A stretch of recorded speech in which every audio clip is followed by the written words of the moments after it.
گرفتن آفتاب را دانشمندان یک پدیده جالب کیهانی مینامند که مورد توجه بسیاری ها می شود.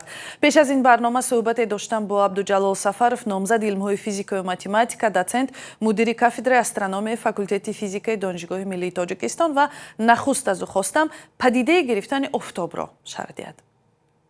گرفت آفتاب بسیار یک حادثه واهم‌انگیز و دهشت‌انگیز است در بین خلق عادی و برای مشاهده گرفت، یعنی که مشاهده پوره گرفت آفتاب یکچند خصوصیت‌های جالب دارد که یکی از آنها هنگامی که سطح یعنی که سایه ما پوره سطح آفتاب را می‌پوشاند، این فاصله 2 تا 2.5 دقیقه یا کمتر از این دوام میکنه. در این مدت ما میتوانیم که فضای اطراف روز 12 اوگوست ساکنان تاجیکستان هم امکان دارند شاهد حادثه کیهانی سفرهای سیاره ها شوند. آنگونه که همکارم هم گفت این نوبت 6 سیاره عطارد، مریخ، مشتری، زحل، اوران و نپتون تقریبا در یک وقت نزد هم قطار می شوند. از جناب سفرov خواستم این پدیده را هم شرح دهد. صفکشی سیاره وابستگی اساسی از دور گردیدشان در اطراف آفتاب هست. خب در حدود یک هفته آینده در حدود تاجیکستان، مثال آنهایی که در اطراف شهر دوشنبه که بیرون از آن زندگی میکنند، امکانیت دیدن یک چند سیاره را دارند.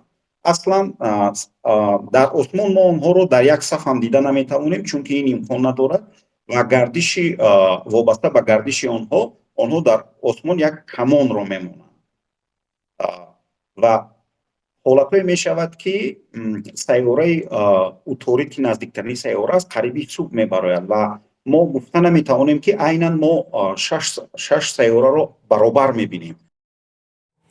و نهایت یک سوال هم این بود که شاید برخی بگویند ما با مشکلات زمینی خود سرگردانیم، کاری ما با کیهان و ستاره ها چیست؟ شما با آنها چی میگویید؟ نشوی استرونومی فرهنگی علمی و مدنی شخصیت را خیلی بالا می بردارند. ده ها حادثه‌ای است که اینکه پیوسته به عمل میاد که آنها رو با دانستن ساده ترین نازکی‌های استرونومی شرح داده می شود.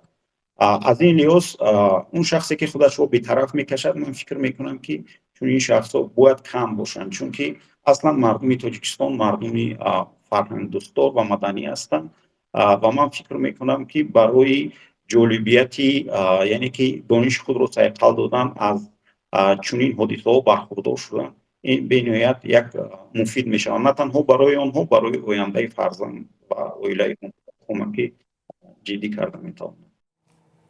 تشکر. مدیر کافدرای استرونومی فاکولته فیزیک دانشگاه ملی تاجیکستان عبدالجلال سفرov هم صحبت رادیو آزادی بود. و بینندگان ارجمند، اگر شما هم فردا در تاجیکستان یا اروپا شاهد حادثه های کیهانی مثل گرفتن آفتاب یا سفرهای سیاره ها شدید، این لحظه ها را ثبت یا عکس برداری کرده و ما هم فرستید.